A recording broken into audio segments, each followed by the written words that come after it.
Hit like and follow to strengthen your confidence. Most men live in a state of quiet desperation, waiting for a feeling called confidence to arrive. They believe it is a gift from the gods, something you either have or you don't. They are wrong. History's greatest leaders understood a deeper truth. Confidence is not a feeling. It is a discipline.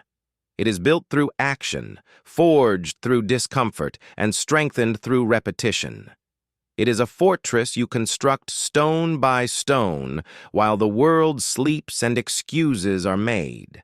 Every choice you make either weakens the walls or reinforces them. Every promise you keep to yourself adds another layer of strength. Today, we begin rebuilding that fortress, using the 4 ancient pillars of the soul. Our first pillar is the most brutal of all: competence. You cannot lie to your own mind. Your nervous system keeps the score. You lack confidence not because you are broken, but because you have not yet given yourself a reason to trust yourself. You made promises, and you broke them. You set standards, and quietly abandoned them when things became uncomfortable. Your mind remembers every excuse. Confidence is not arrogance. It is not loudness. It is not pretending. Confidence is the reputation you have with yourself. And right now, that reputation is earned or lost through action. To build this pillar, you must do the work when no one is watching, when there is no applause, no validation, no shortcut. You show up tired, you show up bored, you show up anyway. Because mastery is not optional. It is the only cure for self-doubt. The second pillar is the inner citadel. Marcus Aurelius taught a truth that has survived empires. You have power over your mind, not over outside events. Most people never learn this. They build their confidence on approval, on applause, on being liked. As a result, their confidence is fragile, a leaf in the wind. It rises with praise and collapses with criticism. One comment can elevate them. Another can destroy them. That is not confidence. That is dependence. To become unshakable, you must build an inner fortress, a place no opinion can breach. You anchor your value not in outcomes, not in recognition, but in your character. You ask yourself one question at the end of the day. Were my actions just? Did I act with discipline, honesty, and restraint? If the answer is yes, then the noise outside becomes irrelevant. The judgments of others, the whispers, the mockery, the doubt, they are only ghosts. They cannot touch you unless you invite them in. Be your own judge. Hold yourself to a standard higher than the crowd ever will. Because when your approval comes from within, the world loses its power over you. The third pillar is voluntary hardship. A mind that is never tested is a mind that is fragile. Comfort does not build strength. Ease does not build confidence. Only resistance does. The Stoics understood this deeply. They would go days with little food.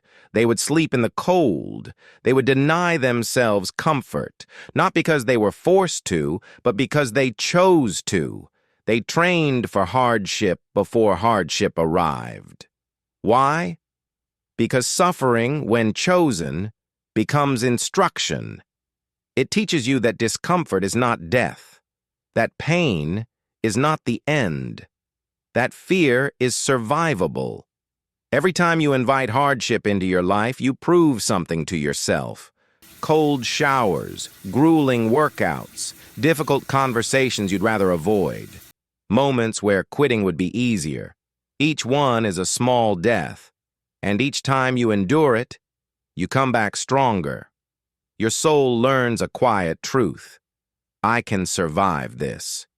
So when life eventually brings real loss, real pressure, real uncertainty, you do not panic. You do not collapse. You do not tremble, because you have already been there. You trained for the storm while others hid from the rain. The final pillar is Amor Fati. the love of fate. Do not merely tolerate your challenges. Do not endure them with clenched teeth. Love them. Because every obstacle is fuel for the fire. Every delay, every loss, every closed door is an invitation to become stronger, calmer, more precise. When you view each setback as a chance to practice virtue, patience, discipline, courage, you are never defeated. You are trained. Life stops being an enemy and becomes a forge. Nothing is wasted. Nothing is random. Even pain has purpose when you decide it does. When you love your fate, you stop resisting reality and start using it. And that is when you become invincible. Because every outcome, win or loss, was exactly what you needed to grow into, who you were meant to become. These 4 pillars are not a destination. They are a daily practice. Pick one today. Do not argue about what a good man should be. Be one. Subscribe to Epoch Insights and join us in the pursuit of timeless mastery. Until next time, stay resilient.